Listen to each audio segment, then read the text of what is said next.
وداعيا إلى الله بإذنه وسراجا منيرا فقد قال الله سبحانه وتعالى في كلامه المجيد وفي فرقان الحميد أعوذ بالله من الشيطان الرجيم بسم الله الرحمن الرحيم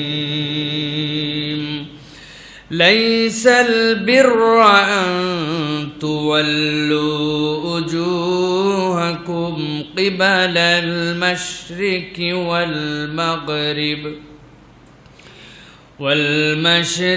والمغرب ولكن البر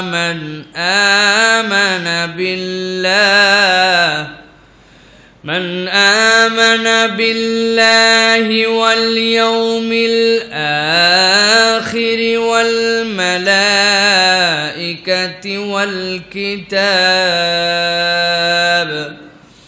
والكتاب والنبيين وآتى المال على حبه ذوي القربى واليتامى والمساكين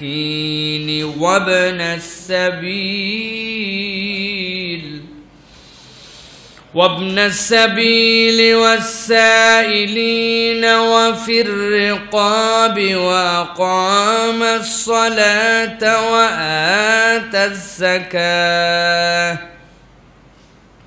وآتى الزكاة والموفون بعهدهم إذا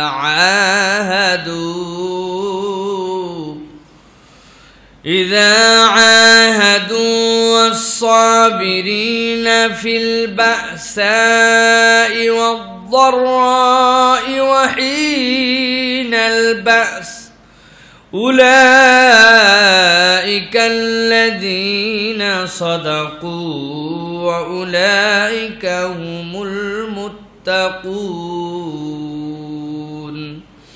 وقال الله سبحانه وتعالى إن الله وملائكته يصلون على النبي يا أيها الذين آمنوا صلوا عليه وسلموا تسليما اللهم صل على محمد وعلى آل محمد كما صليت على إبراهيم وعلى آل إبراهيم إنك حميد مجيد اللهم بارك على محمد وعلى آل محمد كما باركت على إبراهيم وعلى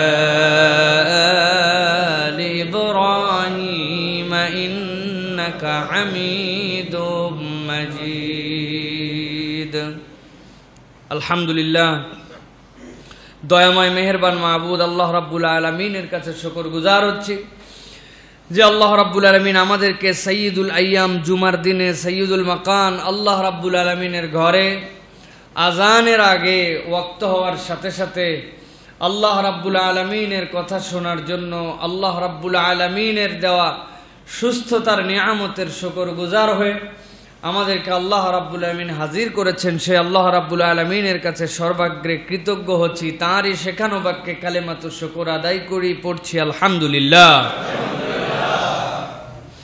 দরুদ এবং সালাম বর্ষিত হোক আপনার আমার প্রিয় রাসূল জনাবে মুহাম্মদুর রাসূলুল্লাহ সাল্লাল্লাহু আলাইহি ওয়াসাল্লামের প্রতি। সম্মানিত হাজিরিন, আজকের এই জুমা পূর্ব অধিবেশনে সংক্ষিপ্ত সময় আমরা যে বিষয়ে কথা শুনব সেটি হচ্ছে আল্লাহ রাব্বুল আলামিনের কাছে সবচেয়ে দামি যেই নিয়ামত আল্লাহ বান্দাদেরকে দিয়ে ধন্য করেছেন সেটি হচ্ছে ঈমান। ঈমানের দাম এবং ঈমানদারের কতগুলা গুণাগুণ আল্লাহ রাব্বুল আলামিন কুরআনুল কারীমের মধ্যে বর্ণনা করেছেন। আমরা এই আলোকে কিছু কথাবার্তা শুনবো। আল্লাহ রাব্বুল আলামিন যে কথাগুলি শুনলে বললে এবং যে কথাগুলির আমল করলে আমাদেরকে দুনিয়া আখিরাতে কল্যাণ দান করবেন, সে কথা বলা, শোনা এবং তদানুযায়ী আমল করার তৌফিক দান করুন। প্রিয় ভাইয়েরা, আল্লাহ রাব্বুল আলামিন মানুষ সৃষ্টি করেছেন এবং আল্লাহ রাব্বুল আলামিন ঘোষণা দিয়েছেন যে আল্লাহর যত সৃষ্টি আছে তার মাঝে সর্বোত্তম সৃষ্টি হচ্ছে মানুষ। আল্লাহ রাব্বুল আলামিন যখন কোনো কিছু সৃষ্টি করার ইচ্ছা করেন, আল্লাহ রাব্বুল আলামিনের সৃষ্টি কৌশলটা বড়ই সহজ। আল্লাহ ইযা আরাদা শাইআন আন ইয়াকুলা লাহু কুন ফায়াকুন, আল্লাহ রাব্বুল আলামিন কুন বলেন, আল্লাহর এই হুকুম বাস্তবায়িত হয়ে যায়। এটার জন্য আল্লাহ রাব্বুল আলামিনের কোনো কষ্ট ক্লেশ কিচ্ছু নাই। এটা আল্লাহ রাব্বুল আলামিনের নরমাল সৃষ্টি প্রক্রিয়া। কিন্তু আর একটা সৃষ্টি প্রক্রিয়া আল্লাহ রাব্বুল আলামিনের যে কেবল কোন হুকুম দেন না, আল্লাহ ইচ্ছা করার পরে নিজে সস্নেহে সেটিকে বিনির্মাণ করেন। আল্লাহর এইরকম একটি সৃষ্টি হচ্ছে মানুষ। এই মানুষকে আল্লাহ রাব্বুল আলামিন নিজে সৃষ্টি করেছেন। এই মানুষের সৃষ্টির পরে আল্লাহ রাব্বুল আলামিন মানুষকে আশরাফুল মাখলুকাত বানালেন। এই মানুষ আশরাফুল মাখলুকাত, কিন্তু আল্লাহ রাব্বুল আলামিন এই মানুষকেও আবার অনেকগুলি গুণে গুণান্বিত করেছেন, অনেকগুলি বিশেষণে বিশেষায়িত করেছেন। এর মাঝে যেই মানুষগুলোর সাথে ঈমান নামক নিয়ামত যুক্ত হয়েছে, আল্লাহর কাছে তারাই সবচেয়ে দামি। ঈমানদারের থেকে দামি আল্লাহর কাছে কিচ্ছু নাই। সুবহানাল্লাহ। এবং ঈমানের দামও এমন, হাদিস কোরআন পর্যালোচনা করলে দেখা যায় একজন ঈমানদারের ঈমানের দাম তাবৎ পৃথিবীর সকল সৃষ্টির থেকেও আল্লাহর কাছে বেশি। আল্লাহ রাব্বুল আলামিন এই পৃথিবীকে ধ্বংস করবেন না যতক্ষণ পর্যন্ত বিশুদ্ধ ঈমানওয়ালা একজন ব্যক্তিও যে আল্লাহকে জপনেওয়ালা থাকবে, পৃথিবীকে সমূলে ধ্বংস করে দেওয়া হবে না। তাহলে বুঝেন, এই চন্দ্র, সূর্য, পৃথিবী, মহাকাশ, গ্যালাক্সি যেইগুলি আমরা বলছি, এইগুলি সব আমাদের এই প্রথম আসমানের নিচে আরো কত অবিস্মরণীয় জগৎমালা রয়েছে। এই জগৎমালাগুলি একজন ঈমানদারের জন্য টিকে আছে। তাহলে একজন ঈমানদারের দাম কত বেশি! সুবহানাল্লাহ। আল্লাহ রাব্বুল আলামিন বলছেন ঈমানের দাম কত সবার আগে অনুভব করতে হবে। আল্লাহ রাব্বুল আলামিনের কাছে ঈমানের থেকে বেশি দামি আর কিছু নাই। আল্লাহ বলছেন সেই ঈমানটা তোমরা খালেস করো, ঈমানটা বিশুদ্ধ করো। ঈমান যদি বুঝতে না পারো, ঈমানহীন আমলের দাম আল্লাহর কাছে এক পয়সাও নাই। আল্লাহ রাব্বুল আলামিন বলছেন সূরা বাকারার 177 নম্বর আয়াতের মধ্যে আল্লাহ বলছেন লাইসাল বিররা আন তুওয়াল্লু উজুহাকুম কিবালাল মাশরিকি ওয়াল মাগরিব ওয়ালাকিন্নাল বিররা মান আমানা বিল্লাহ। আল্লাহ বলছেন দুনিয়ার মানুষ তোমাদের মধ্যে অনেকেই পূর্ব দিকে মুখ ফিরায়, পশ্চিম দিকে মুখ ফিরায়। আল্লাহ রাব্বুল আলামিন বলছেন এই পূর্বে মুখ ফিরানো, পশ্চিমে মুখ ফিরানো, এইগুলো আল্লাহর কাছে একটুকু দাম নাই, এর মধ্যে কোনো কল্যাণ নাই। মুফাসসিরিনে কেরাম ব্যাখ্যা করছেন আল্লাহ কেন পূর্বের কথা বললেন, পশ্চিমের কথা বললেন। দুই ধরনের ব্যাখ্যা আছে এর মধ্যে। এক ধরনের ব্যাখ্যার কথা আসছে যেটা তাফসীরুস সহিহার মধ্যে আবুল ইয়ালা বলতেছেন, আরবের যেই সকল আল্লাহর নবী আসার পরেও যেই সকল খ্রিস্টানরা ছিল, যেই সকল ইহুদিরা ছিল, খ্রিস্টানদের কিবলা তারা বাইতুল মুকাদ্দাসকেই মানত, কিন্তু বাইতুল মুকাদ্দাসের সব দিকে তারা মুখ ফিরাইতো না। বাইতুল মুকাদ্দাসের তারা পূর্ব দিকে মুখ ফিরাইতো খ্রিস্টানরা, আর ইহুদি যারা ছিল তারাও বাইতুল মুকাদ্দাসকে কিবলা মানত, কিন্তু তারা বাইতুল মুকাদ্দাসের সব দিকে মুখ ফিরাইতো না, তারা পশ্চিম দিকে মুখ ফিরাইতো। আল্লাহর নবী সাল্লাল্লাহু আলাইহি সাল্লাম যখন মক্কায় অবস্থান করছেন, আল্লাহর নবী সাল্লাল্লাহু আলাইহি সাল্লাম খানায় কাবাকে বড় বেশি মোহাব্বত করতেন, খানায় কাবাকে তার বড় বেশি ভালো লাগতো। এই খানায় কাবা থেকে আল্লাহর নবী বড় হয়েছেন, কিন্তু আল্লাহর নবী যখন আল্লাহর দিকে মুখ ফিরাইতেন, খানায় কাবার দিকে তখন মুখ ফিরাই ইবাদত করার হুকুম আল্লাহর নবীর প্রতি আসে নাই। কিন্তু রাসূলুল্লাহ সাল্লাল্লাহু আলাইহি সাল্লাম বিভিন্ন তারিখের মধ্যে আসছে আল্লাহ নবী সাল্লাল্লাহু আলাইহি সাল্লাম কাবা ঘরকে সামনে নিয়ে এমন ভাবে বাইতুল মুকাদ্দাসের দিকে দাঁড়াইতেন, খানায় কাবাও হইতো, বাইতুল মুকাদ্দাসও হইতো। খানায় কাবার চারিদিক যেহেতু আল্লাহর নবী খানায় কাবাকে সামনে রাখতেন, বাইতুল মুকাদ্দাসটা এই পাশে, খানায় কাবার পিছন দিকে দাঁড়ালে সামনে খানায় কাবাও হয়, আবার সামনে দিকে বাইতুল মুকাদ্দাসও হয়। কিন্তু আল্লাহর নবী সাল্লাল্লাহু আলাইহি সাল্লাম যখন মদিনায় চলে গেলেন, মদিনায় যাওয়ার পরে রাসূলুল্লাহ সাল্লাল্লাহু আলাইহি সাল্লাম তখন চাইলেও তো আর খানায় কাবাকে সামনে দিকে নিতে পারেন না। একদিকে খানায় কাবা, আরেকদিকে ইয়াসরিব, আরেকদিকে মদিনা। সুতরাং খানায় কাবার দিকে পিঠ না হইলে বাইতুল মুকাদ্দাসের দিকে মুখ হয় না। আল্লাহর নবী সাল্লাল্লাহু আলাইহি সাল্লাম আল্লাহ রাব্বুল আমিনের কাছে কখনো হাত তুলে দোয়া করেন নাই। আল্লাহ নবী সাল্লাল্লাহু আলাইহি সাল্লাম সাহাবীদের কাছে কখনো খানায় কাবাকে কিবলা বানানোর জন্য মনের ব্যাকুলতা প্রকাশ করেন নাই, কিন্তু মনটা আল্লাহর নবীর চাইতো, ঠোঁটে উচ্চারণ করেন নাই। আল্লাহ জোহরের নামাজের সময় একদিন ওই কুবা পল্লীর কাছাকাছি আল্লাহর নবী দাঁড়ায় আছেন। আল্লাহ আয়াতে কারিমা নাজিল করেছেন, কদ নারা তাকাল্লুবা ওয়াজহিকা ফিস সামা। ও আমার হাবিব, আপনি মুখ দিয়ে উচ্চারণ করেন না তাতে কি, কিন্তু আসমানের দিকে আপনি যে মাথাটা মাঝে মাঝে তোলেন, জিবরাইল আমিন যদি কোনো ওহী নিয়ে আসে, আপনার আল্লাহ আপনার ঠোঁটে উচ্চারণ না করার পরেও আপনার মনের আর যেটা রব্বুল আলামিন কবুল করে নিয়েছেন। এমন কবুল করেছেন আল্লাহ রাব্বুল আমিন, আল্লাহর রাসূলকে এমন সম্মান দিয়েছেন। আল্লাহ রাব্বুল আমিন আয়াতে কারিমার মধ্যে বলেন নাই, হে রাসূল আপনি খানায় কাবার দিকে মুখ ফিরান। আল্লাহ রাব্বুল আমিন না বলে বলেছেন, আপনার অন্তরটা যেই দিকে মন চায় আপনি সেই দিকে মুখ ফিরান। সুবহানাল্লাহ। আল্লাহর নবীর প্রতি কিবলা পরিবর্তন হয়ে গেল। যেই না ওই ইহুদিরা কাবার থেকে, মক্কা থেকে, মদিনা থেকে সেই বাইতুল মুকাদ্দাসের পশ্চিম দিকে মুখ ফিরায়, আর ওই খ্রিস্টানরা পূর্ব দিকে মুখ ফিরায়, তারা নানান ধরনের কটু কথা বলতে শুরু করলো, উল্টা পাল্টা কথা বলতে শুরু করলো, আগের থেকেই সমালোচনা করে। তারপরেও বাইতুল মুকাদ্দাসকে কিবলা মানার কারণে কিছুটা চুপচাপ থাকতো, কিন্তু যেই না আল্লাহর নবী মুখ ফিরায় খানায় কাবার দিকে করে নিলেন, ইহুদিদের সমালোচনা, খ্রিস্টানদের সমালোচনা, নানান কথাবার্তা তাদের চলতেছে। আল্লাহ বলছেন, ও পণ্ডিতের দল, ওই পূর্ব আর পশ্চিমে মুখ ফিরানোর মধ্যে তোমাদের কি কল্যাণ থাকতে পারে? আমি আল্লাহ তোমাদের উত্তর দিলাম। আল্লাহ রাব্বুল আমিন বলছেন, লাইসাল বিররা আন তুওয়াল্লু উজুহাকুম কিবালাল মাশরিকি ওয়াল মাগরিব ওয়ালাকিন্নাল বিররা মান আমানা বিল্লাহ। পূর্ব পশ্চিমে মুখ ফিরানোর মধ্যে কোনো কল্যাণ নাই। কল্যাণ কার মধ্যে আছে? যদি তুমি আল্লাহর প্রতি পূর্ণ ঈমান আনো, এর মধ্যেই তোমার জন্য কল্যাণ আছে। আমরা যারা খানায় কাবা থেকে পূর্ব দিকে, আমরা আমাদের কিবলা কাবা, কিন্তু আমরা বলি পশ্চিম দিকে মুখ ফিরায় নামাজ পড়ো। আসলে কি আমরা পশ্চিম দিকে মুখ ফিরাই নাকি খানায় কাবার দিকে?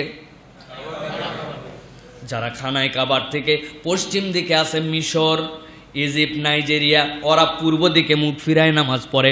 ওরা কি পূর্ব দিকে মুখ ফিরায় নাকি খানায় কাবার দিকে? খানায় কাবার দিকে মুখ ফিরায়। আল্লাহ রাব্বুল আমিন এই জন্য বলছেন, ওয়ালাকিন্নাল বিররা মান আমানা বিল্লাহি ওয়াল ইয়াউমিল আখির ওয়াল মালাইকাতি ওয়াল কিতাবি ওয়ান নাবিয়্যিন।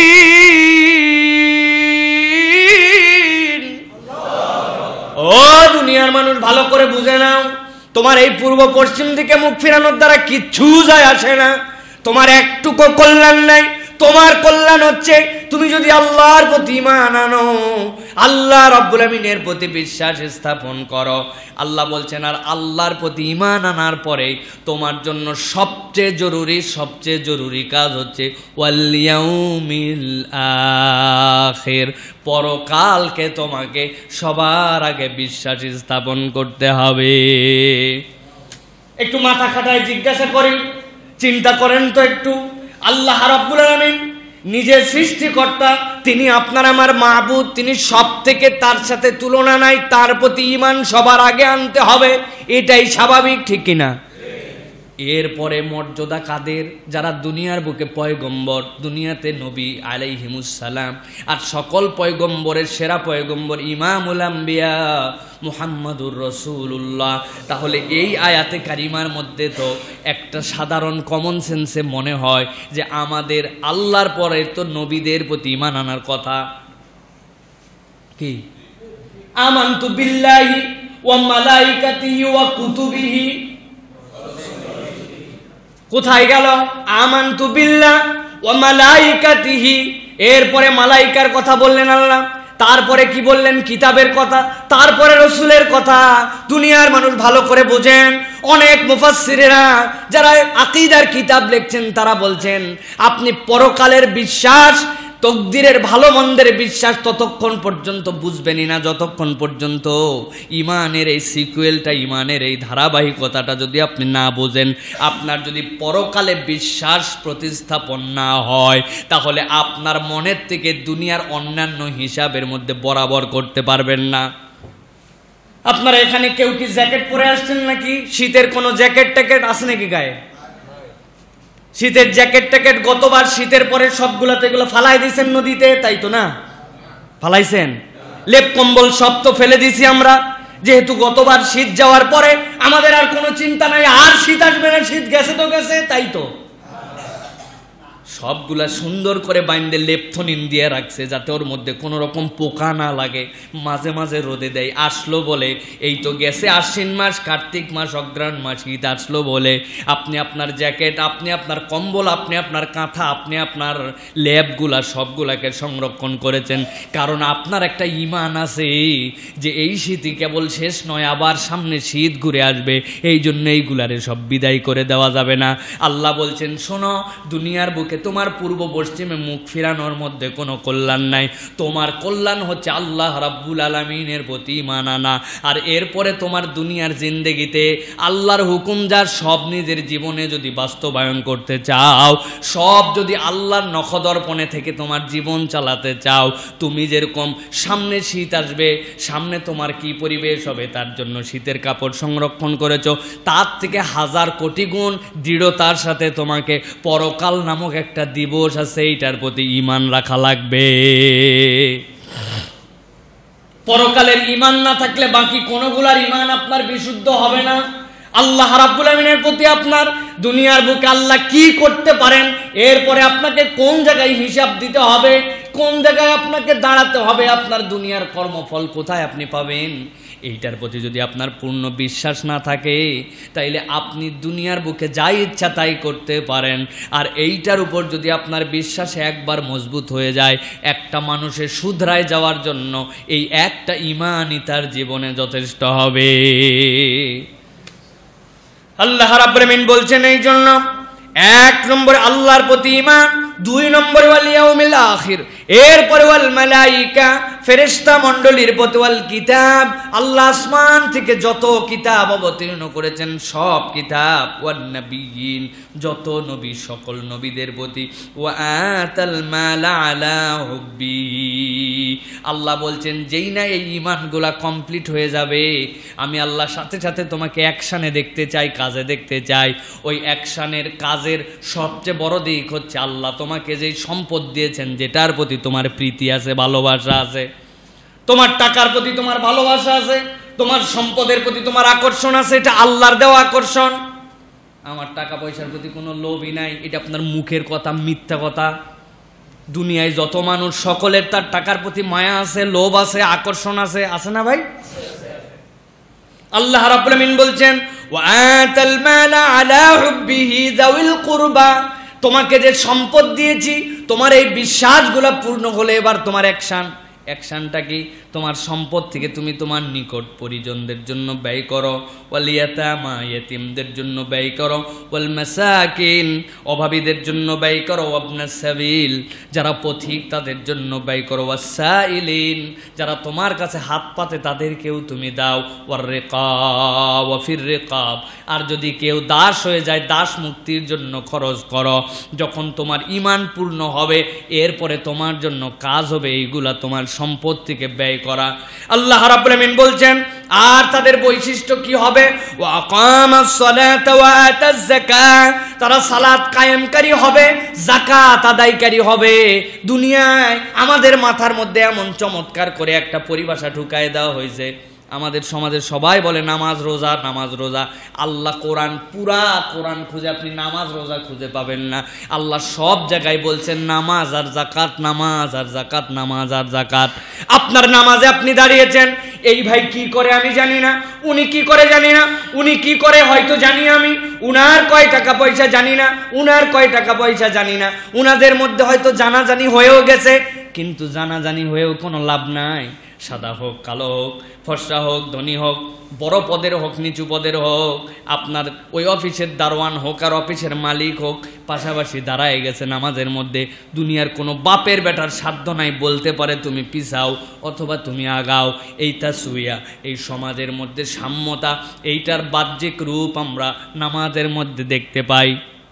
কিন্তু এই নামাজের রূপটা যদি সমাজের সর্বস্তরে বাস্তবায়ন করতে চান, তাহলে জাকাত ভিত্তিক অর্থনৈতিক ব্যবস্থা লাগবে। ইসলামের অর্থনীতির জাকাত অন্যতম একটা অনুষঙ্গ, একমাত্র নয়, আরো অনেক খাত আছে। কিন্তু জাকাত ভিত্তিক অর্থনীতি আল্লাহ রাব্বুল আমিন বারবার বলেছেন, নামাজের সাম্য যদি সমাজে আনতে চাও, নামাজ রোজা নয়, নামাজের পরে জাকাত। ঠিক কি না? আল্লাহ রাব্বুল আমিন এই জন্য বলছেন, ওয়া কামাস সালাতা ওয়া আতাজ যাকাতা ওয়াল মুফুনা বিআহদিহিম ইযা আহাদু।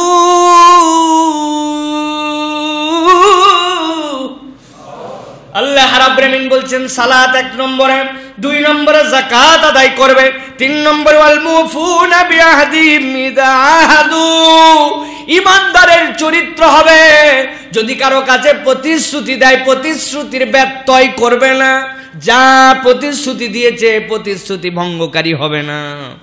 আল্লাহ বলছেন এরপরে তাদের গুণ হবে ওয়াস-সাবিরিনা ফিল বাসাই ওয়াদ-দাররা, তারা হবে ধৈর্যশীল 3টা ক্ষেত্রে। 1 নম্বরে ফিল বাসা, অর্থ কষ্ট যদি পড়ে সেখানে সে ধৈর্য ধরবে। ওয়াদ-দাররা, যদি রোগবালায়ের মধ্যে পড়ে, বিপদ আপদে পড়ে, তখনও ধৈর্য ধরবে। আল্লাহ বলছেন ওয়াহিনাল বাস, যখন সংগ্রামে লিপ্ত হতে হবে, ইসলামের জন্য যখন ডাক আসবে, যুদ্ধের ময়দানে যেতে হবে, আল্লাহ বলছেন সেই জায়গাতেও সে সংগ্রামেও ধৈর্য ধরবে। ধৈর্যের 3টা জায়গা। 1 নম্বরে তার জন্য বাসা, অর্থ কষ্টেও ধৈর্য ধরবে, হা হা বিদ্বেষ করবে না। 2 নম্বর ওয়াদ-দাররা, রোগ বালায় বিপদ আপদে ধৈর্যশীল হবে। ওয়াহিনাল বাস, যখন সংগ্রাম আসবে সংগ্রামেও ধৈর্যশীল হবে, দৃঢ় পদে তার পাকে নিয়ে দাঁড়ায় থাকবে। আল্লাহ বলছেন উলাইকাল্লাযীনা সাদাকু ওয়া উলাইকা হুমুল মুত্তাকুন। আমি আল্লাহ বললাম এরাই হচ্ছে সত্যান্বেষী দল, এরাই হচ্ছে আল্লাহ ভীরু জাতি। সুবহানাল্লাহ। প্রিয় ভাইয়েরা, এই আয়াতে কারিমার মধ্যে আমাদের জন্য অনেকগুলি শিক্ষা, তার মধ্যে সবচেয়ে বড় শিক্ষা হচ্ছে ইমানের বুঝ। আমাদের মধ্যে ইমানের বুঝ অনেকাংশেই দুর্বল। আমরা আমল নিয়ে অনেক সময় অনেক তাড়াতাড়ি করি, পিরাপিরি করি, অনেক সময় অনেক গুতাগুতি করি, কিন্তু আমরা দেখতে পাই যে আমাদের ইমানের বাটিটা নষ্ট হয়ে গেছে, আমাদের ইমান নাই, ওই পাত্রের কোনো মূল্য নাই। আমি আপনাদের কাছে বহুবার উদাহরণ দিয়েছি, আপনাদের তো ভুলে যাওয়ার কথা, কারণ এত কথা তো মনে রাখার দরকার নাই। 1 সপ্তাহ থেকে আরেক সপ্তাহ গ্যাপ দিয়ে নতুন আলোচনা শুনবো, পূর্বের গুলা ভুলে যাব, এটাই আমাদের হওয়া উচিত। ঠিক কিনা? একজনের কাছে 1 কোটি টাকা দামের একটা পাত্র আছে, পাত্রটা হচ্ছে হীরার। আরেকজনের কাছে পাত্র আছে একটা সোনার, সেটার দাম হয়তো বা দেখা যাচ্ছে 10 লক্ষ টাকা। আরেকটা পাত্র আছে রৌপ্যের 1 লক্ষ টাকা। আরেকটা পাত্র আছে 20 টাকা দামের একটা মাটির শানকি। হীরার পাত্র, সোনার পাত্র, রূপার পাত্র, প্রত্যেকটা পাত্রর তলাতে একটা সুই যাবে এরকম ছিদ্র আছে। আর যেটা মাটির পাত্র, ওইটার নিচে কোনো ছিদ্র নাই। সব পাত্রের মধ্যে দুধ দিয়ে ভরে ফেলা হয়েছে। মাথা খাটায়া বুদ্ধি বিবেক দিয়ে বলেন, কোন পাত্রের মধ্যে দুধ থাকবে? এতদিন ধরে ওয়াজের ফলাফল 0। আপনাদের একটা হুঁশ থাকা লাগবে তো। একটা পাত্রের দাম 10 কোটি টাকা, টাকার একটা গরম আছে, পাওয়ার আছে। বেটা তুই থাকবি না মানে ফুটা তলা থাকলেও থাকবি, না থাকলেও থাকবি, তাই তো? প্রিয় ভাইয়েরা, এই সকল টাকার গরম, পাওয়ারের গরম, এই সকল কোনো গরম এই জায়গায় কুলাবে না। সূত্র বলতেছে ছিদ্র থাকলে ওই জায়গাতে আপনার দুধ থাকবে না। আর দাম কম হলেও যদি ছিদ্র না থাকে ওই জায়গায় টিকে থাকবে, দুধটুকু টিকে থাকবে। ইমানটা ভালো করে বুঝে নেন, আপনার আমল টিকায় রাখার জন্য ইমান হচ্ছে পাত্র। আপনার ইমানে যদি দুর্বলতা থাকে, আপনার দুনিয়ার কোন আমলের 5 পয়সা দাম নাই, ঠিক কিনা? এইজন্য ইমান আগে বিশুদ্ধ করতে হবে। আল্লাহ রাব্বুল আলামিন ইমান আগে শিখিয়েছেন। এই জন্য সবার আগে দাওয়াত হচ্ছে তাওহীদের দাওয়াত। কিসের দাওয়াত? কিসের দাওয়াত? তাওহীদের দাওয়াত। পৃথিবীতে যত পয়গম্বর আসছেন একটা দাওয়াতে নিয়ে আসছেন, কি? ঈমান শিখাতে আসছেন, যারা তাওহীদ শিখাতে আসছেন মানুষকে। আল্লাহ রাব্বুল আলামিন রাসূলুল্লাহ সাল্লাল্লাহু আলাইহি সাল্লামকে দিয়ে বুঝাচ্ছেন। এই কথাটা গভীরভাবে একটু বুঝেন, সহজ কথা কিন্তু মাথার মধ্যে নিয়ে নেওয়ার মতো কথা। আল্লাহ নবী সাল্লাল্লাহু আলাইহি সাল্লামকে বলতেছেন, হাল তাদরুনা মাল ঈমানু বিল্লাহ। আল্লাহ নবী বলছেন, তোমরা জানো নাকি আল্লাহর প্রতি ঈমান কি? আল্লাহর প্রতি ঈমান কাকে বলা হয়? ভালো করে খেয়াল করেন। নবী করিম সাল্লাল্লাহু আলাইহি ওয়াসাল্লাম নিজেই আবার উত্তর দিচ্ছেন, শাহাদাতু আল্লা ইলাহা ইল্লাল্লাহ ওয়াহদাহু লা শারীকা লাহ ওয়া আন্না মুহাম্মাদার রাসূলুল্লাহ। আল্লাহ নবী জিজ্ঞাসা করছেন, আল্লাহর প্রতি ঈমানের মানে জানো নাকি? ঈমানটা কার উপরে? কার উপরে? আল্লাহ নবী উত্তর দিচ্ছেন, আল্লাহর প্রতি ঈমান হচ্ছে শাহাদাতু আল্লা ইলাহা ইল্লাল্লাহ, সাক্ষ্য দেওয়া আল্লাহ ছাড়া কোনো ইলাহ নাই, আল্লাহ ছাড়া কোনো ইলাহ নাই। ওয়াহদাহু, তিনি তার ইলাহিতে, তিনি তার উলুহিয়াতে একত্ব, এর মধ্যে কোনো রকম শরিকানা নাই। লা শারিকা লাহু, এর মধ্যে কোনো শরিক নাই। আল্লাহর নবী বলছেন এই পর্যন্তই শেষ নয়, আল্লাহর ঈমান আনা হয় নাই। আল্লাহর প্রতি ঈমান আনতে হলে সাথে সাথে এইটুকু স্বীকার করতে হবে, ওয়া আন্না মুহাম্মাদার রাসূলুল্লাহ। আল্লাহু আকবার। আমরা এখন খুব শুনতে পাই যে আমাদের আহলে কিতাব, দুনিয়ার বুকে আহলে কিতাব, যাদের প্রতি কিতাব আসছে, আহলে কিতাব এখনো দুনিয়ায় আছে, আছে না? আহলে কিতাব আর নাই। কারণ আহলে কিতাব শর্ত তার জন্য, আল্লাহ যত নবী রাসূল পাঠিয়েছেন সব নবীকে স্বীকার করতে হবে। ওরা ঈসা পর্যন্ত স্বীকার করে শেষ, মুহাম্মদ সাল্লাল্লাহু আলাইহি সাল্লামকে স্বীকার করে না। আপনি 1000 কোটি বার আল্লাহ আল্লাহ বলেন, লা ইলাহা ইল্লাল্লাহ বলেন, মুহাম্মদ সাল্লাল্লাহু আলাইহি সাল্লামকে স্বীকার না করলে আল্লাহর প্রতি আপনার ঈমান আনা হয় না, ঠিক কি না? আল্লাহ রাসূল সাল্লাল্লাহু আলাইহি সাল্লাম এই জন্য বলছেন, আমাদের জন্য ঈমান যেইগুলি, ঈমানের মৌলিক 2টা দিক আছে। একটা হচ্ছে তাওহীদ আর রুবুবিয়্যাহ, তাওহীদ আল উলুহিয়্যাহ। রুবুবিয়্যাতের তাওহীদ আর উলুহিয়্যাতের তাওহীদ 2টা 2 পার্ট। আল্লাহ রাব্বুল আলামিন কুরআনুল কারীমের মধ্যে যত জায়গায় আল্লাহর ঈমান, আল্লাহর প্রতি বিশ্বাসের সাক্ষ্যের কথা বলেছেন, এইগুলার ম্যাক্সিমাম হচ্ছে উলুহিয়্যাতের সাক্ষ্য। রুবুবিয়্যাতের সাক্ষ্য আরবের মুশরিকরা অনেকাংশেই দিয়ে রাখতো, কিন্তু তারা উলুহিয়্যাতের সাক্ষ্য দিত না। এই জন্য শাহাদাতের সাক্ষ্য হচ্ছে উলুহিয়্যাতের সাক্ষ্য। আল্লাহ মাবুদ, আল্লাহ ইলাহ, তিনি ছাড়া ইবাদত পাওয়ার আর কেউ নাই। এইটার নাম হচ্ছে ঈমান। এইটার নাম কি? আল্লাহ রাব্বুল আলামিন কুরআনুল কারীমের মধ্যে কি বলছেন সংক্ষেপে বলি, দীর্ঘ আলোচনা করার সুযোগ নাই, খালি টু দা পয়েন্ট বুঝে নেন। আল্লাহ রাব্বুল আলামিন বলছেন, মনে রাখবেন সূরা ইউসুফ, বাড়িতে যাই পড়বেন, 31 নম্বর আয়াত। আল্লাহ রাব্বুল আলামিন 2টা সূরার মধ্যে, সূরা মুমিনুন আর সূরা ইউসুফ আর সূরা যুখরুফ, এই 3টা সূরার মধ্যে আল্লাহ রাব্বুল আলামিন চমৎকার ভাবে এই বিষয়গুলো এনেছেন। আল্লাহ বলছেন, আরবের মুশরিকদের কাছে আপনি জিজ্ঞাসা করেন, আরবের মুশরিক যারা আল্লাহ রসুলের বিরোধী, আল্লাহ বিরোধী, যারা কোরআন বিরোধী, যারা সাহাবীদেরকে কষ্ট দেয়, ওই মানুষগুলার কাছে আল্লাহর নবীকে বলা হয়েছে জিজ্ঞাসা করেন। কি জিজ্ঞাসা করবেন? আল্লাহ রাব্বুল আলামিন বলছেন, জিজ্ঞাসা করেন তাদের কাছে যে, কুল মাইয়ারযুকুকুম মিনাস সামাই ওয়াল আরদ। হে রাসূল, আপনি জিজ্ঞাসা করেন মুশরিকদের কাছে, মাইয়ারযুকুকুম মিনাস সামাই ওয়াল আরদ, এই আসমান থেকে তোমাদেরকে, জমিন থেকে তোমাদেরকে রিজিক দেয় কে? আল্লাহ রাব্বুল আলামিন জিজ্ঞাসা করাচ্ছেন, রিজিক দেয় কে? আল্লাহ রাব্বুল আলামিন বলছেন, আবার যে জিজ্ঞাসা করেন, আম্মান ইয়ামলিকুস সামআ ওয়াল আবসার, এই কান দিয়ে শুনতে পাও, চোখ দিয়ে দেখতে পাও, এই দেখায় কে আর শোনায় কে? আল্লাহ রাব্বুল আলামিন বলছেন, ওয়া মান ইউখরিজুল হাইয়া মিনাল মাইয়িতি ওয়া ইউখরিজুল মাইয়িতা মিনাল হাই, জিজ্ঞাসা করেন জীবন দেয় কে, মৃত থেকে জীবন আনতে পারে কে, আবার জীবন থেকে মৃত্যু বানাতে পারে কে? আল্লাহ বলছেন জিজ্ঞাসা করেন আপনি তাদের কাছে। ওয়া মান ইউদাব্বিরুল আমর, আর যাবতীয় সকল কার্যকলাপ যা যা আছে বিশ্ব পরিচালনা করার ক্ষমতা রাখে কে? কে? আল্লাহ বলছেন জিজ্ঞাসা করেন কার কাছে? আবু বকর, ওমর, আবু জেহেল, উতবা, সাইবা, আরবের মুশরিক, কট্টর ইসলাম বিদ্বেষী, তাদের কাছে জিজ্ঞাসা করেন। আল্লাহ বলছেন যেই না জিজ্ঞাসা করছেন সাথে সাথে তারা কি উত্তর দেয়? আল্লাহ নিজেই উত্তর দিচ্ছেন, ফাসায়াকুলুন আল্লাহ ফাকুল আফালা তাত্তাকুন। এই প্রশ্নগুলা করার সাথে সাথে আবু জেহেল, উতবা, সাইবার দল চিৎকার দিয়ে বলে, বলো কি মোহাম্মদ? অবশ্যই আমাদেরকে শোনায় আল্লাহ, আমাদেরকে দেখায় আল্লাহ, আমাদের আসমান জমিন থেকে রিজিক দেয় আল্লাহ, জীবন দেয় আল্লাহ, মারেও আল্লাহ, বিশ্ব চালায় আল্লাহ। আবু জেহেল এক চিল্লানি দিয়ে বলছে এইগুলা সব করে আল্লাহ। কে করে?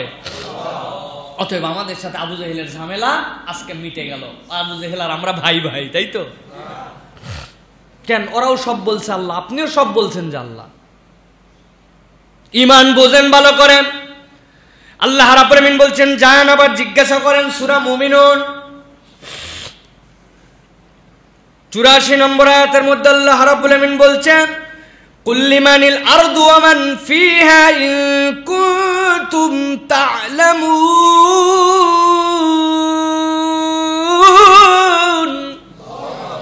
হে রাসূল আপনি জিজ্ঞাসা করেন, ভালো করে বুঝেন।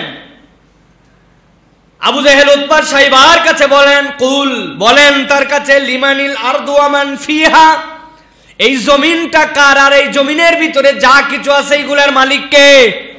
আরে আপনার কাছে জিজ্ঞাসা করেন আল্লাহ। আল্লাহ বলছেন আবু জেহেল, উতবা, সাইবার কাছে যে বলেন আসমান জমিনের ভিতরে যা যদি জেনে থাকো বলো, আন্দাজি বলো না। ইন কুনতুম তা'লামুন, ভালো করে বুঝে সুঝে বলো, আন্দাজি খালি হো দিও না। সবাই হো দিছে, আপনিও হো দিছেন, সবাই দৌড় লাগাইছে, আপনিও দৌড় দিছেন। 10 নম্বরে যায় পিছনে ঘুরে বলতেছেন, কি ব্যাপার ভাই, দৌড়ায় এ পর্যন্ত আসলি? কই আমি তো জানি না, আপনিও দৌড় দিছেন পিছনে, আমি দৌড় দিছি। বাঙালির টেন্ডেন্সি, সবাই দৌড়াইছে, উনিও দৌড়াইছে। মক্কা শরীফে একবার এই যে সুন্দর সুন্দর ভ্যানের উপরে এই ফল বিক্রি করে,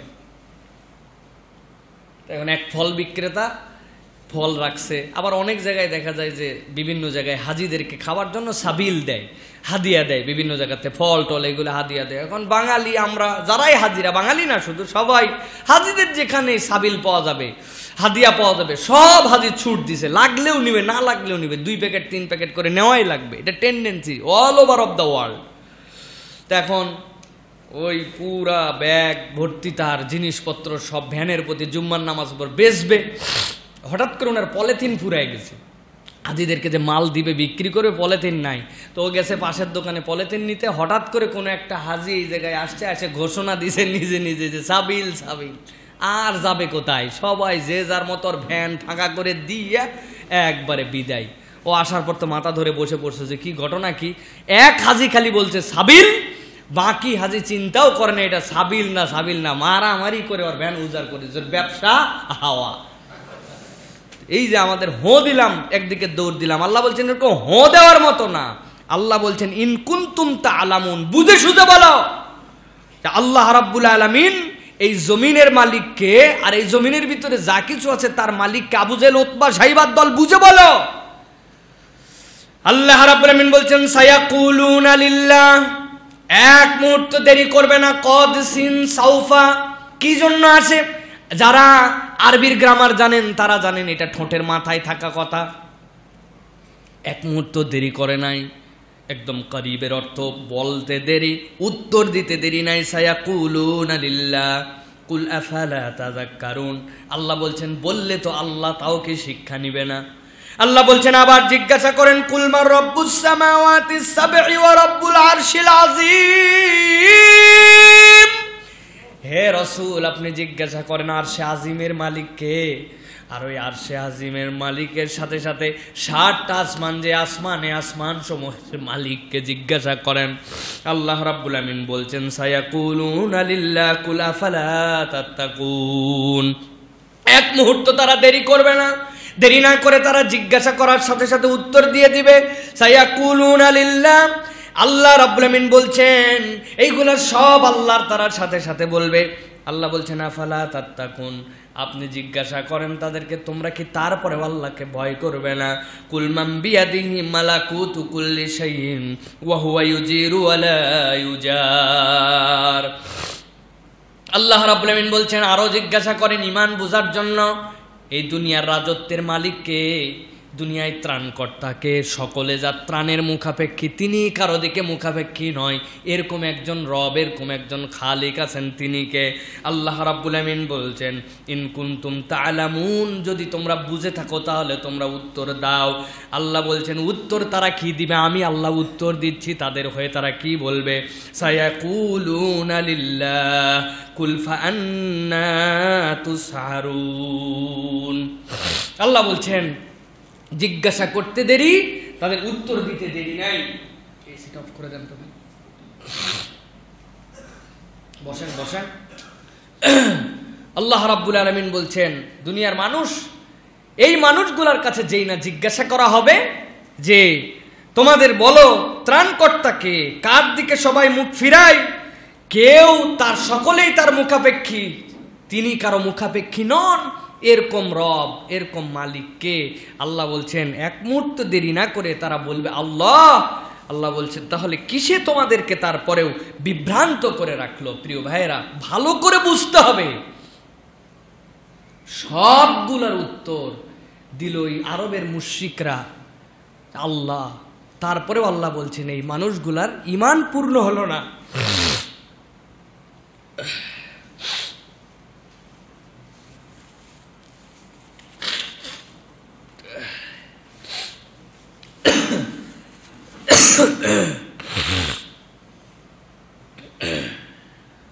সরি, আলহামদুলিল্লাহ। তো আল্লাহ রাব্বুল আলামিন ঈমান বুঝাচ্ছেন যে এত কিছু বলার পরেও তাদের ঈমান যে পূর্ণ হয় না, কারণ কি? আল্লাহ রাব্বুল আলামিন অন্য আয়াতের মধ্যে এটার ব্যাখ্যা দিয়েছেন যে তোমরা তো সব বললে আল্লাহ, এখন তোমাদের কাছে একটু জানতে চাই যে তোমরা লাত, উজ্জা, মানাত, হবল এইগুলোর ইবাদতগুলা কেন করো? তাহলে সবই যদি আল্লাহ করে তো লাতের কাছে কেন যাও? ৩৬০টা মূর্তি ভরে রাখছো কেন? ব্যবসার সময় একজনের কাছে যাই সিজদা দিয়ে যাও, বাচ্চা না হইলে একজনের কাছে যাও। এইগুলা কেন তোমাদের? তারপরেও তোমাদের এই অবস্থা কেন? আল্লাহ রাব্বুল আমিন কোরআনের মধ্যে তার উত্তর দিয়েছেন। সূরা জুমার ৩ নম্বর আয়াতের মধ্যে আল্লাহ বলছেন আলা লিল্লাহিদ দীনুল খালিস ওয়াল্লাযীনা ইত্তাখাযু মিন দুনিহি আউলিয়া। আল্লাহ বলছেন আর যারা আল্লাহ রাব্বুল আলামিন ছাড়া অন্য কাউকে ওলি হিসাবে গ্রহণ করে, আল্লাহ ছাড়া অন্য কারো কাছে মাথা নোয়ায় দেয়, চায়, এত কিছু বলার পরেও আল্লাহ বলছেন তাদের কাছে যে জিজ্ঞাসা করলে তারা বলবে মা না'বুদুহুম ইল্লা লিয়ুকাররিবুনা ইলাল্লাহি যুলফা। ও মুহাম্মদ সাল্লাল্লাহু আলাইহি সাল্লাম, আপনি তাদের কাছে জিজ্ঞাসা করবেন তাও তোমরা লাত, উজ্জা, মানাত, হবলের কাছে যাও কেন? ওই মানুষগুলা বলবে আমরা আল্লাহকে সব হিসাবে মানতেছি, কিন্তু আল্লাহর কাছে নৈকট্য অর্জনের জন্য কেবলমাত্র লাত, উজ্জা, মানাত, হবলের কাছে আমরা যাই। ওরা আমাদের প্রকৃত মাবুদ নয়, প্রকৃত মাবুদ আল্লাহ, প্রকৃত রব আল্লাহ, কিন্তু আল্লাহর নৈকট্য অর্জনের জন্য এই ইবাদতগুলো আমরা করে থাকি। কিরকম? আল্লাহ রাব্বুল আমিন বলছেন তাদের এই ইবাদতগুলা করার ধরনটা এরকম যে কোনো একটা বিপদে পড়ছে, চিন্তা করছে আহারে লাত, সে এত বড় একজন আমাদের কাছে পয়গম্বরের রেপ্লিকা, পয়গম্বরের রেপ্লিকা হিসেবে সে আমাদের কাছে আছে। ইব্রাহিম আলাইহিস সালামের মূর্তি আছে আমাদের কাছে অমুক বড় আল্লাহর ফেরেশতা, তার প্রতিকৃতি আমরা বানায় রাখছি। সে তো কিছু করতে পারে না। কি করতে পারে? করতে পারে হচ্ছে আল্লাহ নৈকট্যটা কেবলমাত্র আমাদেরকে অর্জন করায় দেয়, আল্লাহ রাব্বুল আলামিন পর্যন্ত আমাদেরকে পৌঁছায় দেয়। সন্তান সে দেয় না, কিন্তু তার মাধ্যম দিয়ে বললে আল্লাহ সন্তান দেয়। এই বিশ্বাসটা আল্লাহ রাব্বুল আলামিন বলছেন এত সাংঘাতিক যে এই কারণে তাদের এই যে আসমানের মালিক আল্লাহ, জমিনের মালিক আল্লাহ, খালিক আল্লাহ, মালিক আল্লাহ, এইগুলো একটা কথাও আল্লাহর কাছে গ্রহণযোগ্য হয় নাই, এইগুলো ঈমান তাদের আনা হয় নাই। আল্লাহ রাব্বুল আলামিন বলছেন এই জন্য আলা লিল্লাহি দ্বীনুল খালিস, তোমাদের ঈমানটা তোমরা বুঝে নাও। প্রিয় ভাইয়েরা, আমাদের বাঙালির মধ্যেও এখন ঈমানের বিকৃতি ঢুকছে, এরকম করে আমরা দেখতে পাই। আমাদের মধ্যে অনেকে এখন আছে বিপদে পড়ছে, দৌড় লাগাই দিছে বাবা শাহজালালের দরবারে, আছে না ভাই?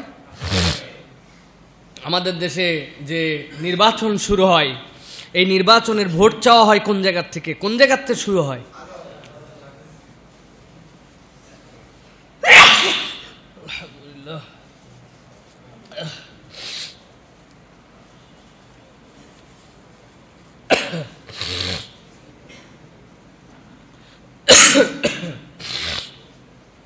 সরি, আসলে ঠান্ডাটা বেশি লেগে গেছে মনে হয়। প্রিয় ভাইয়েরা, এই যে আমাদের ঈমানের যে সমস্যা, গরম পানি আছে মধ্যে দেন তো, বসেন, আপনি বসেন, বসে কাপে গরম পানি দেন। আমাদের ঈমানের যে ঝামেলা ভালো করে বুঝেন প্রিয় ভাইয়েরা। কথাগুলি একটু শারীরিক অসুস্থতার জন্য হয়তো একটু এলোমেলো হলো, কিন্তু কথাগুলি বুঝার মতো কথা। মুশরিকরা সব কিছুতেই বলল আল্লাহ, সব কঠিন কঠিন প্রশ্ন যা ছিল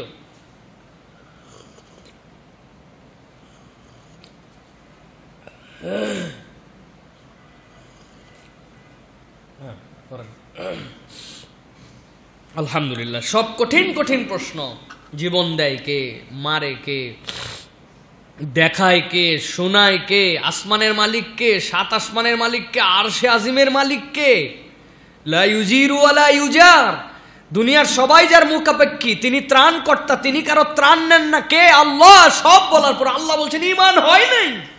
কেন ঈমান হয় নাই? কারণ ওরা এই সকলের কাছে যাইতো, আর যাওয়ার কারণ কি? ইল্লা লিয়ুকাররিবুনা ইলাল্লাহি যুলফা, বিশ্বাস করে ওরা কিচ্ছু করতে পারে না, শুধুমাত্র আল্লাহর নৈকট্য আমাদেরকে একটু পাওয়াই দেয়। উনি কি করবে? উনার তো করার কিছু নাই।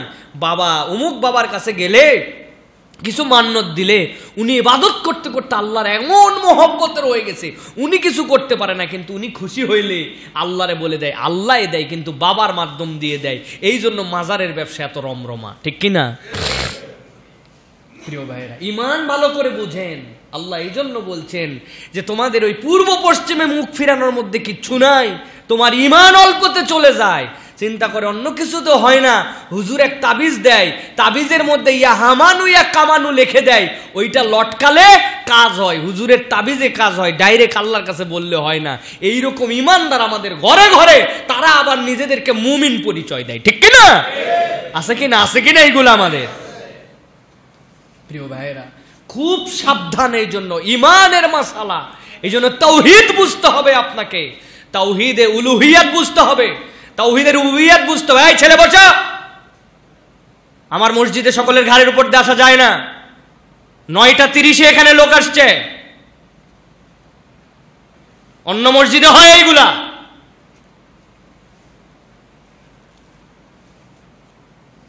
খুব ভালো করে বুঝেন প্রিয় ভাইয়েরা, ঈমানের মাসালা এটা বড় সাংঘাতিক।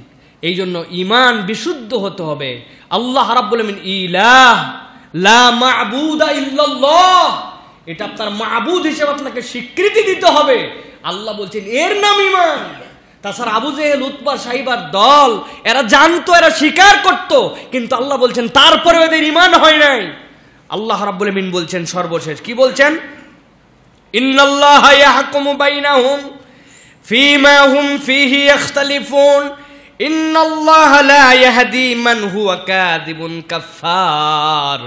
কিয়ামতের ময়দানে যখন যাবে, যাওয়ার পরে যারা বোঝার পরেও মাতব্বরি করে পণ্ডিতে করে করে তোমরা এই বিষয় নিয়ে ইখতিলাফ করতেছো, না না এরকম করলেও হয়, একটু বললে কি হয়, আল্লাহকেই তো মানি, একটু উমুকের মাধ্যম দিয়ে গেলে কি সমস্যা, উনি তো ইবাদত করতে করতে আল্লাহর বড় মাহবুব হয়ে গেছে, উনার মাধ্যম দিয়ে গেলে এমন কি হবে, একটু ধরলে কি হয়, একটু বললে কি হয়।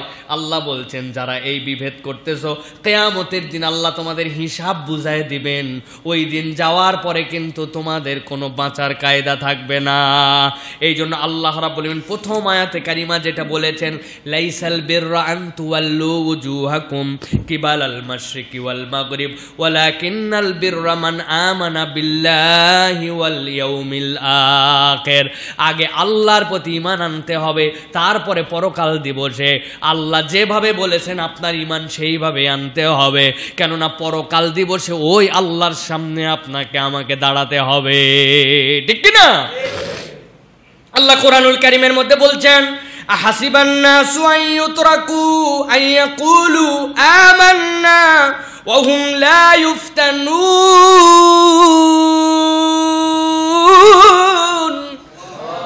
ও দুনিয়ার মানুষ, আহাসিবান নাস, মানুষ কি এরকম মনে করে নাকি ডিক্লার দিয়ে দিছে আমি ইমানদার, আমি ঈমান এনে ফেলছি, আল্লাহ বলছেন তোমার কোনো পরীক্ষা হবে না, তোমার কোনো পরীক্ষা নাই, বিষয়টা কি এরকম নাকি? এত সহজ নাই। আল্লাহ বলছেন জেনে রাখো, তোমার ঈমান আনার পরে তোমার পরীক্ষা দিতে হবে, তোমার পরীক্ষায় উতরাতে হবে।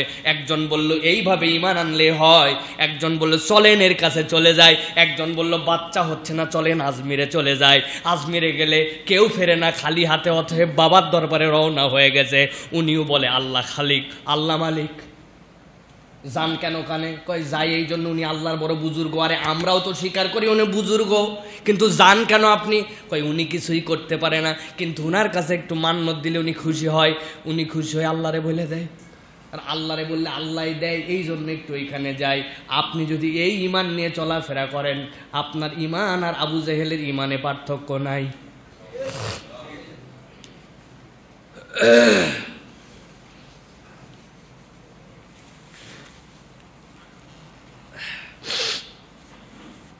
আল্লাহ রাব্বুল আলামিন আমাদেরকে এই ঈমানের বুঝটা দান করেন, বলেন আল্লাহুম্মা আমিন। প্রিয় ভাইয়েরা, এই ঈমানের পরেই কথা সংক্ষেপ, ঈমানের পরে আল্লাহ রাব্বুল আলামিন সবচেয়ে বড় দাম দিয়েছেন কি? একটু ঠান্ডা মাথায় আস্তে আস্তে বলি, বুঝেন। ওয়া আতাল মাল আলা হুব্বিহি যাওয়িল কুরবা। আল্লাহ বলছেন হুব্বিহি, এই হায়ের জমিরের ব্যাপারে মুফাসসিররা বলছেন পৃথিবীর প্রত্যেকটা মানুষই তার সম্পদের প্রতি তার একটা টান আছে, তার একটা লোভ আছে। সম্পদ যার আছে দেওয়া অনেক কষ্ট, সম্পদ দিতে কষ্ট হয়। আল্লাহ বলছেন এটা নেচার, এটা মানুষের মধ্যে আমি ঢুকাই দিছি। কিন্তু ঈমান আনার পরে আল্লাহর প্রতি ঈমান আনছো, পরকালে ঈমান আনছো, নবিয়্যিনদের প্রতি ঈমান আনছো, কিতাবের প্রতি ঈমান আনছো, আল্লাহ বলছেন এরপরে তোমার ডিউটি হচ্ছে তোমার সম্পদ থেকে ব্যয় করা। তোমার এই সম্পদের ব্যয় কাদের জন্য হবে? আল্লাহ রাব্বুল আলামিন তার বিস্তারিত বর্ণনা এখানে দিয়েছেন। দেওয়ার পরে আল্লাহ রাব্বুল আলামিন বলছেন এই যে সম্পদ, এই সম্পদের ব্যয় তোমার ঈমানের প্রথম চালান, তোমার ঈমানটাকে আল্লাহ রাব্বুল আলামিন পূর্ণতা দিবেন এই সম্পদ দানের ক্ষেত্রে। তুমি যখন সবগুলি বিশ্বাস করো, তখন আল্লাহ রাব্বুল আমিনের দেওয়া সম্পদ থেকে তোমাকে দান করতে হবে। এই দানের জন্য আল্লাহ রাব্বুল আমিন খাত বর্ণনা করেছেন। প্রথম হচ্ছে যাবিল কুরবা, নিকট আত্মীয়দের জন্য তোমরা খোঁজ খবর নাও। তোমার যারা নিকট আত্মীয় তাদেরকে তোমরা দূরে ঠেলে দিও না। আজকে আমাদের সমাজে আমরা দেখতে পাই যে অনেক সময় আমরা অনেক বড় বড় দানবীর হই, আমরা অনেক জায়গায় দান করি, কিন্তু আমরা আমাদের আপনজনের খবর নেই না। আপনজনের খবর নেওয়া ইসলাম সবচেয়ে বেশি গুরুত্ব দিয়েছে ভাই। আপনজনকে দান করলে দুইটা সওয়াব, একটা আপনজনের হক আদায় হয়, 2 নম্বর দানের হক আদায় হয়। সুতরাং এই 2 সওয়াবের ক্ষেত্রে আল্লাহ রাব্বুল আলামিন ঈমানদারদের ভূষণ বর্ণনা করেছেন যে দান করবে আপনজনদেরকে, সায়েলদেরকে, মিসকিনদেরকে, ইয়েতিমদেরকে, এইগুলা যেন তোমার দানের তালিকার মধ্যে থাকে। কোন সম্পদ থেকে? যে সম্পদ তোমার পছন্দের, যেটা তোমার কাছে থেকে যায়, যেটা দান না করলেও তোমার জন্য গুনাহ হবে না। এটা নফল, যাকাত দেওয়া ফরজ, কিন্তু দান করা আপনার জন্য নফল, ঐচ্ছিক। এই সম্পদ থেকে আল্লাহ রাব্বুল আলামিন বলছেন আপনাকে দিতে হবে। প্রিয় ভাইয়েরা, এ নিয়ে বেশ কিছু কথা আমার আছে, আজকেও বলতে চাইছিলাম, কিন্তু এমনভাবে শরীরটা এলোমেলো হয়ে গেল।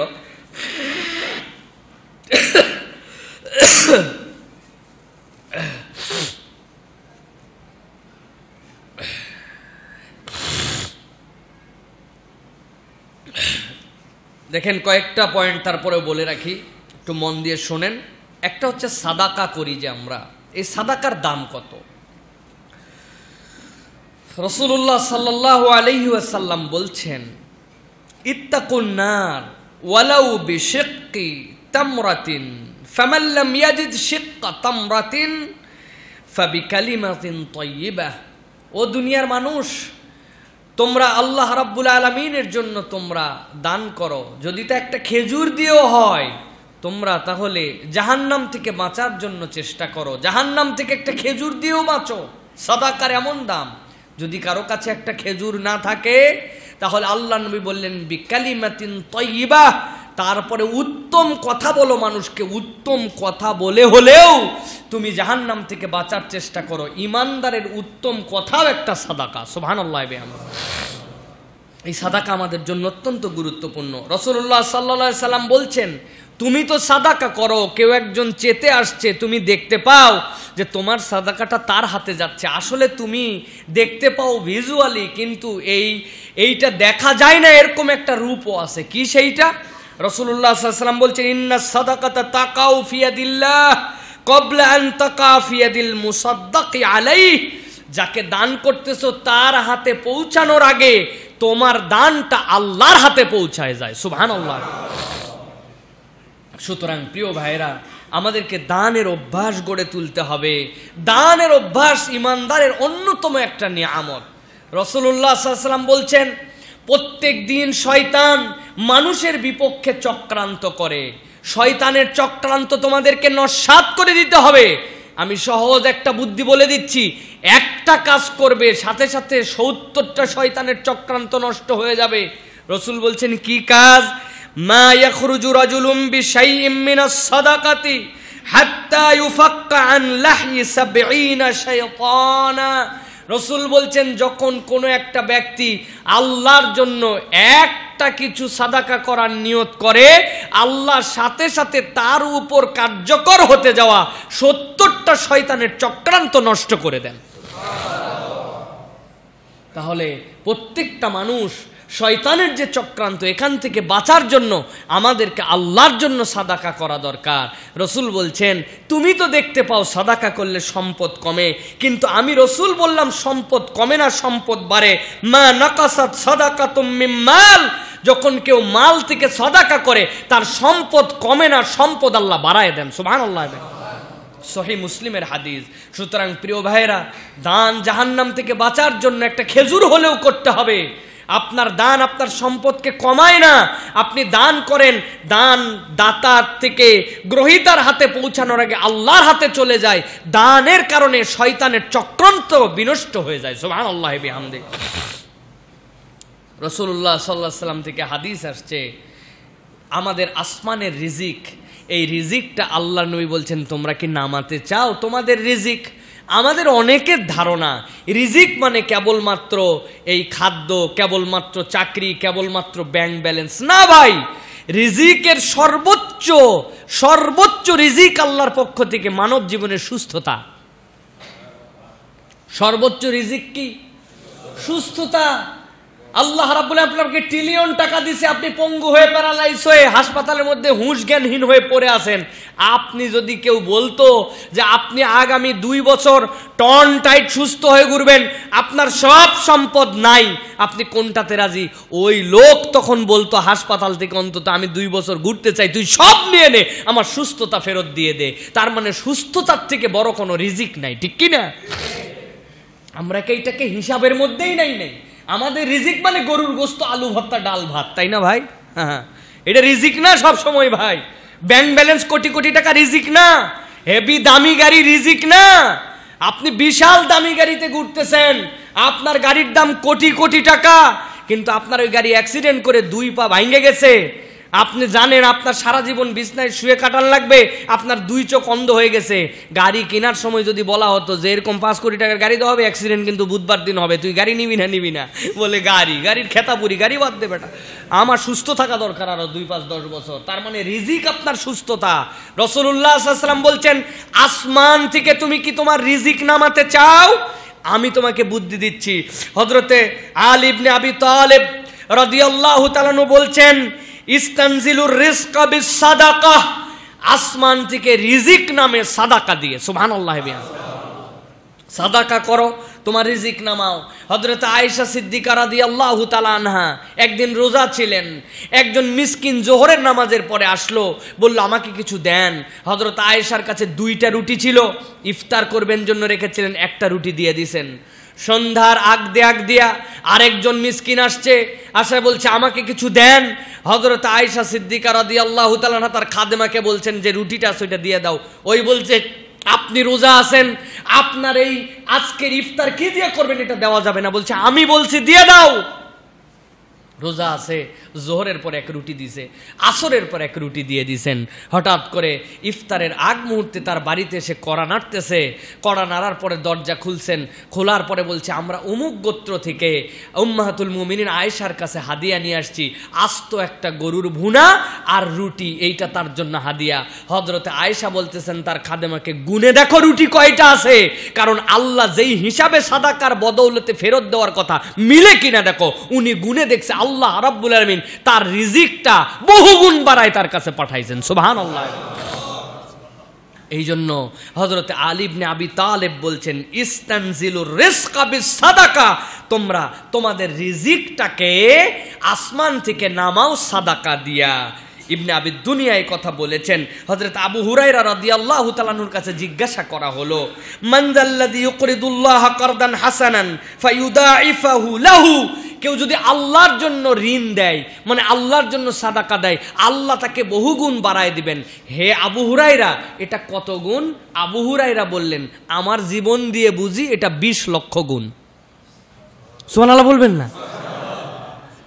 তাকে ফিরায় দেওয়া হয়, এর উত্তমটা কত গুণ? 20 লক্ষ গুণ। আবু হুরায়রা বলতেছেন, সুবহানাল্লাহ বিহামদি, মাওকুফ হাদিস এইটা, সাহাবীরা নিজে বলছেন এই কথা। সুতরাং রিজিক যদি বাড়াতে চাই তাহলে আমাদের জন্য সাদাকা করার কোনো বিকল্প নাই। প্রিয় ভাইয়েরা,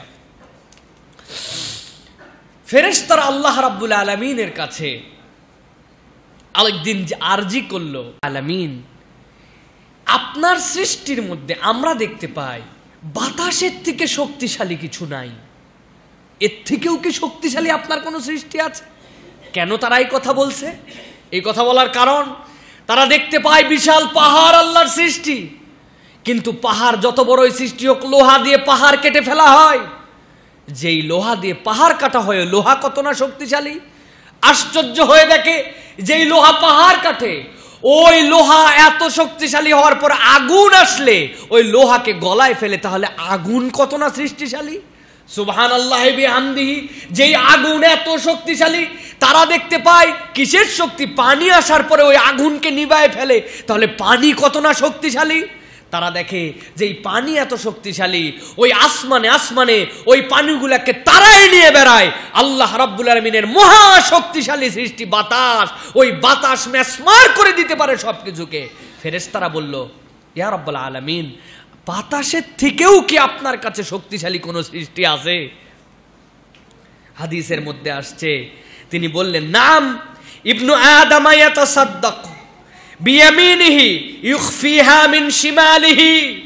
শোনো, ওই বাতাসের তাতেও শক্তিশালী একটা বিষয় আল্লাহর কাছে পৌঁছায়। সেটা কি?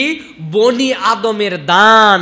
এমন দান যেই দানটা সে করে তার ডান হাতে তার বাম হাত জানতে পারে না। এই দানটা এত শক্তিশালী, এই দানের বিনিময়ে বান্দা যা ইচ্ছা তাই আল্লাহর কাছ থেকে পেয়ে যায়। সুবহানাল্লাহ, এত শক্তিশালী কোন দান? যেটা গোপনে মানুষের জন্য করে দেওয়া হয়। হাদিসের মধ্যে আসছে, সাদাকাতুস সিররি তুতফিউ গাদাবার রাব্বি তাবারাকা ওয়া তাআলা। বান্দার প্রতি আল্লাহ রাগ করেন, রাগের কারণে আল্লাহর সাথে বান্দার দূরত্ব তৈরি হয়ে যায়।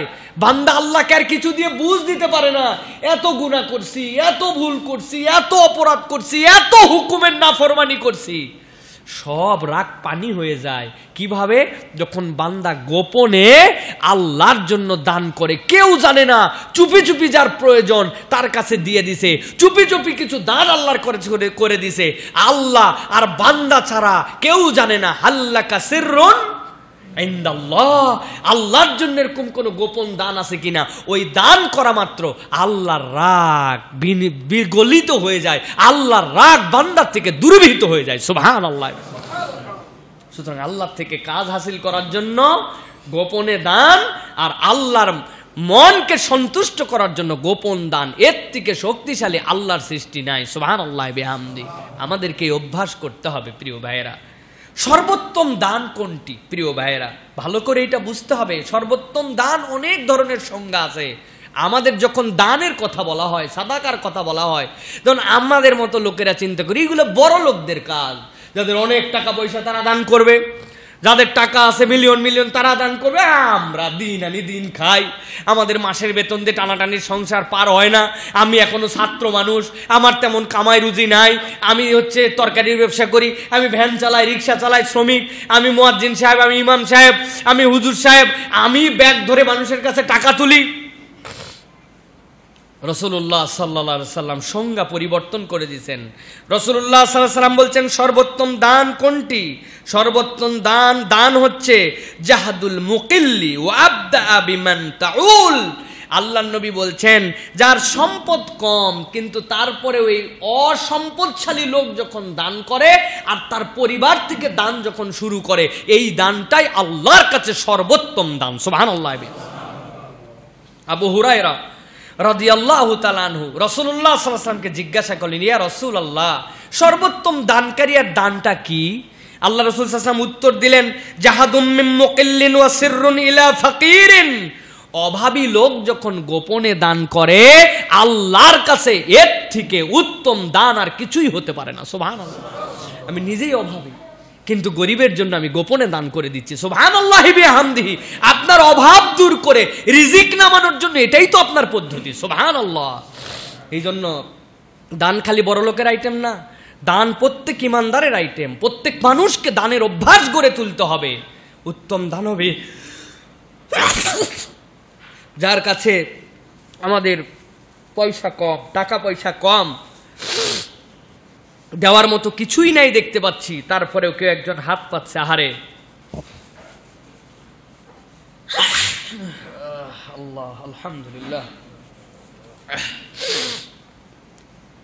আমাদের চেষ্টা করতে হবে যে আমরা যেন মানুষকে দান করি। আমি আপনাদের কাছে এর আগেও গল্প শুনিয়েছি, আমার একজন ফকিরের থেকে শিক্ষা নেওয়া। সেই ফকির আমার কাছে হাত পাচ্ছে, আমি তাকে কিছু দিয়েছি, চিনি আমি তাকে।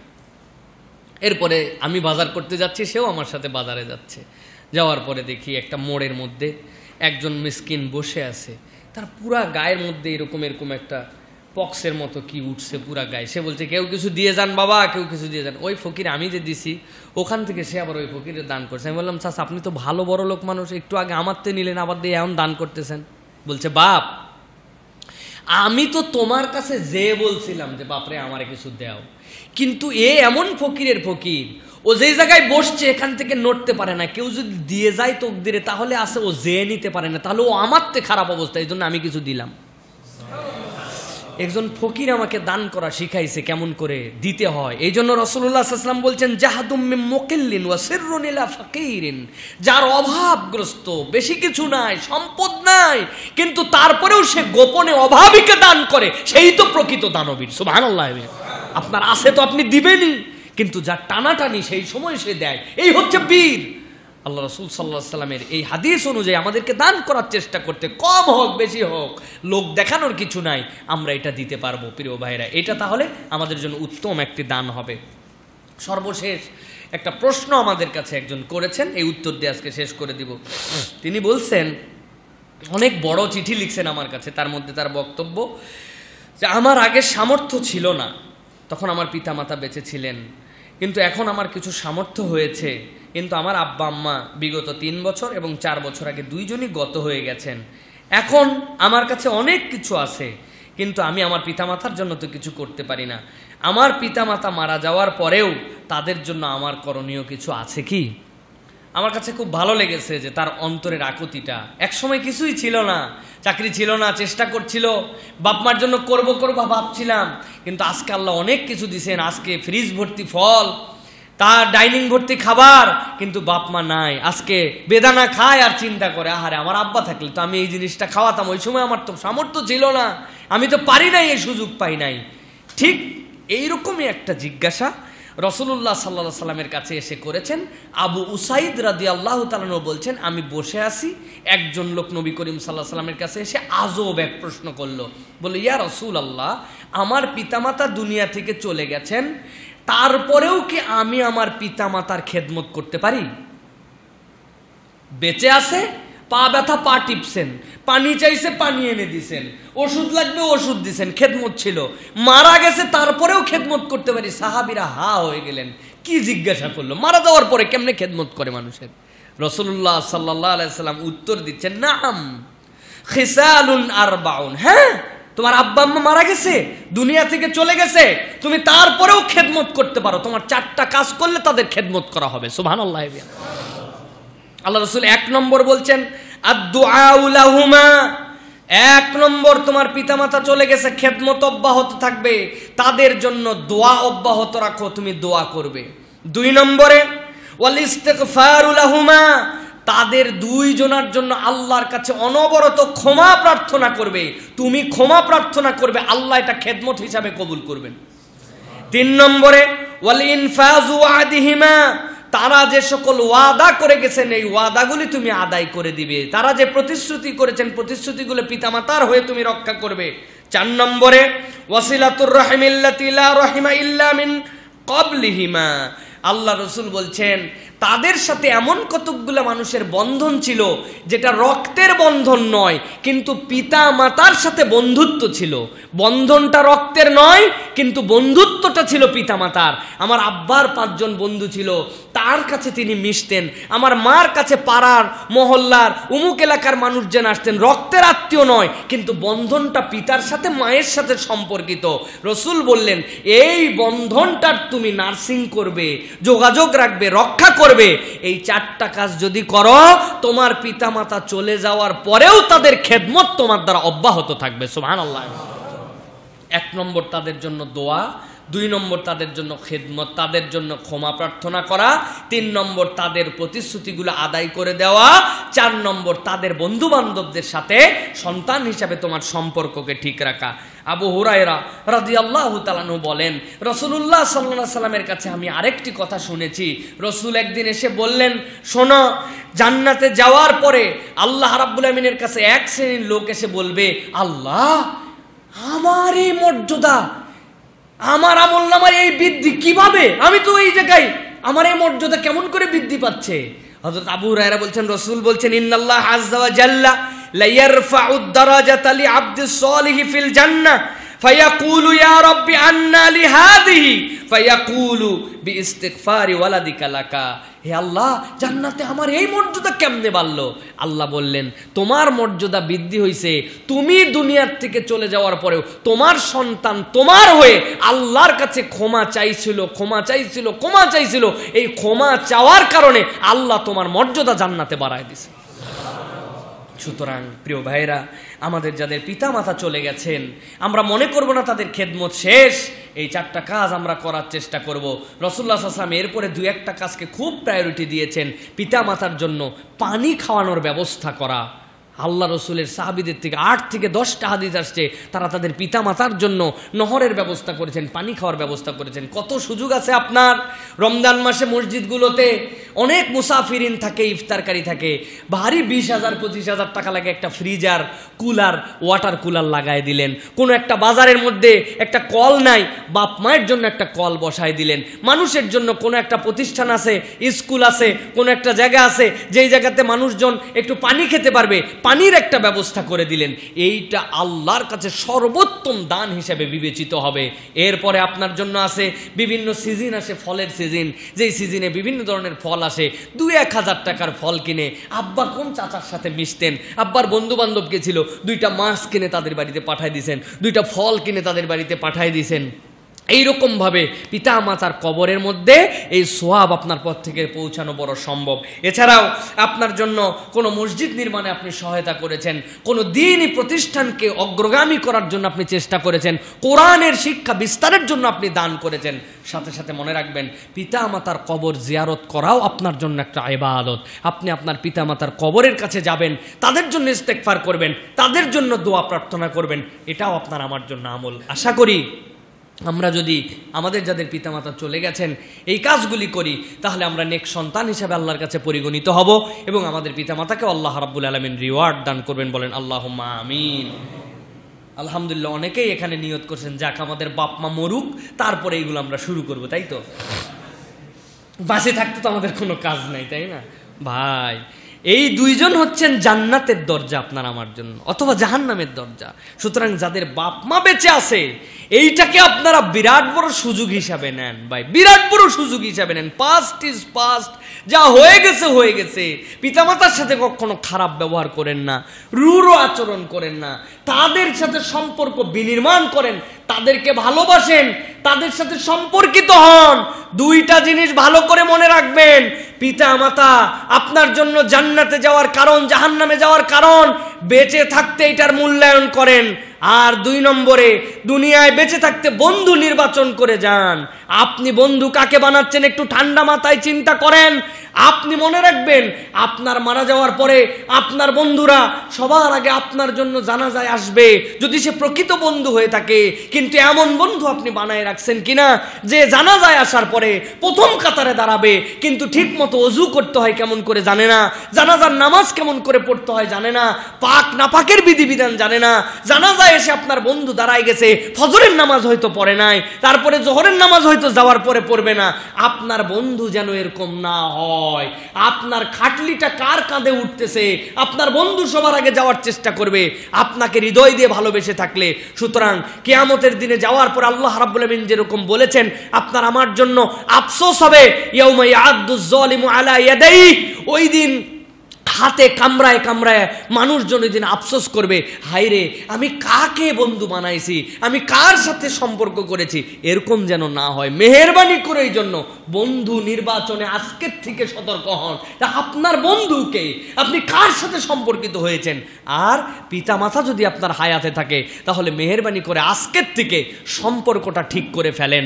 মতব্বরি আগে যা করছেন, তকব্বরি আগে যা করছেন, গরম গরম ব্যবহার আগে যা করছেন, রূঢ় ব্যবহার যা করছেন, সন্ধ্যার পরে বলছে বাপ বাড়িতে চলে আয়, আপনি কথা শোনেন নাই, গরম দিয়া মারে এমন ঝাড়ি দিছেন, মা ভয়ে থাকে, এখন আতঙ্কে থাকে। পিতামাতা আপনার সাথে কথা বলতে সাহস পায় না, কারণ সন্তান কি বলে, বকে গেছে, এইরকম চিন্তা করে। আপনি দুনিয়ায় ঘুরতেছেন স্বাভাবিক, কিন্তু জাহান্নামের সার্টিফিকেট নিয়ে ঘুরতেছেন। সুতরাং এই দুনিয়ায় পিতামাতা বেঁচে থাকার পরে যদি জান্নাতে যাওয়ার সার্টিফিকেট আমরা না নিতে পারি, এর থেকে দুর্ভাগ্যের কিছু নাই। প্রিয় তরুণেরা, প্রিয় যুবকেরা, কি দাপট তোমাদের ভাই, কি গরম তোমাদের ভাই, তোমাদের আচার আচরণ। আমি তো জানি আমাদের কাছে যত ফোন আসে তার 50% ফোন আসে সম্পর্ক নষ্ট হয়ে যাচ্ছে, আর বাকি 50% ফোন আসে আমাদের সন্তান আমাদের কথা শোনে না। হুজুর কি করতে পারি, একটা বুদ্ধি দেন। আমরা কুলায় উঠতে পারতেছি না। বাচ্চা কাচ্চা দেখতে শুনতে খুব স্মার্ট, খুব আধুনিক, ভালো স্কুলে পড়ে, কিন্তু বেয়াদবে প্রত্যেকটা সন্তানের প্রতি পিতামাতা এখন অসন্তুষ্ট। প্রত্যেকটা সন্তানের উপর পিতামাতা এখন বীতশ্রদ্ধ, মানে তাদেরকে নিয়ে পিতামাতার হেডেকের কোনো শেষ নাই। এরকম সন্তানকে আমরা হব ভাই? হব? দোতলা তিনতলায় যারা আমাদের বয়ান শুনে 4 তলায়, এরা তো গল্প করার জন্য আসে। এরা কিসের ওয়াজ, কিসের কি? কেউ কেউ এখানে আসছে 9টার সময়। বাংলাদেশের 10, 15, 20টা জেলার থেকে মানুষ আসছে। জানেন তারা কষ্ট পায়, তারা আপনাদের ব্যাপারে কেন খারাপ ধারণা নিয়ে বাড়িতে যাবে, যে এই লোকগুলা কোন জায়গার রে, এরকম করে পরে আসার পর এরকম করতেছে কেন? আমি তো চাই আপনাদের প্রত্যেকের আত্মসম্মান যেন ঠিক থাকে, এই জন্য মাঝে মাঝে এরকম করে বলে ফেলি। কিন্তু আপনি মহল্লাবাসী হয়ে জীবনে কোনোদিন আপনার সামনে বসতে মন চালো না? আপনি 3 তলা 4 তলার ছাদ আর রাস্তাকে বেছে নিয়েছেন, এই দূরের মানুষগুলো আসে, আপনার কি মন চায় না সাইফুল্লাহ ভাইয়ের কথাটা একদিন সামনে বসে শুনি, উপরে বসে গল্প করেন, পিছনে বসে কথা শোনেন না? মনিটর দেওয়া হয়েছে দোতলা তিনতলা, এই ব্যবস্থা করার পরেও ঠিক মতো কথা শোনেন না? কারণ কি? যেই লোক বাপ মায়ের কথা শোনে না, ওই লোকের খতিবের কথা শোনার মতো সময় আছে নাকি?